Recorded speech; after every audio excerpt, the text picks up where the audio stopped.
کہ ایک ماں جس کے اوپر سے ڈیمپر گزر گیا اور اس دباؤ کے سبب اس نے اپنے بچے کو روڈ پہ ہی جنم دے دیا۔ دوستو، کراچی کے اندر عبدالقیوم نامی شخص اپنی بیوی زینب جو کہ 8 ماہ کی حاملہ تھی اس کو چیک اپ کروانے کے لیے ہاسپٹل لے کے جا رہا تھا، جبکہ راستے میں ایک ڈیمپر نے ان دونوں کو کچل کے رکھ دیا اور دباؤ کے سبب زینب نے اپنے بچے کو روڈ کے اوپر ہی جنم دیا اور وہ بچہ اسی وقت فوت ہو گیا۔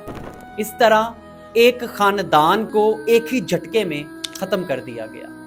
کراچی کے اندر یہ کوئی پہلا واقعہ نہیں ہے، ایسے واقعے آپ کو ہر 3 روز میں کہیں نہ کہیں مل جائیں گے۔ اور میں آپ کو بتاؤں یہ واقعہ اتنا سنگین تھا نا کہ اس وقت جو لوگ ادھر روڈ پہ موجود تھے وہ اپنا سر پکڑ کے دھارے مار کے رونے پہ مجبور ہو گئے تھے۔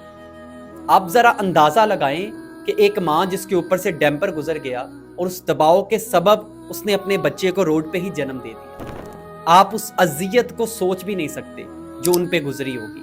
لیکن ہم بحثیت قوم بہت ڈھیٹ قسم کے لوگ ہیں، کسی کو کوئی بھی فرق نہیں پڑتا۔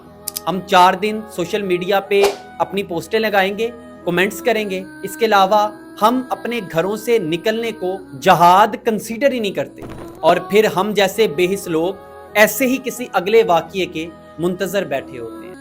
یاد رکھیے گا دوستو، جو عبرت سے بھی نہ ڈرے، جو دلائل بھی نہ سمجھے، تو پھر قیامت خود بتائے گی کہ قیامت کیوں ضروری تھی۔ صرف اور صرف سزا کی مار ہی ایسے حادثات کو روک سکتی ہے۔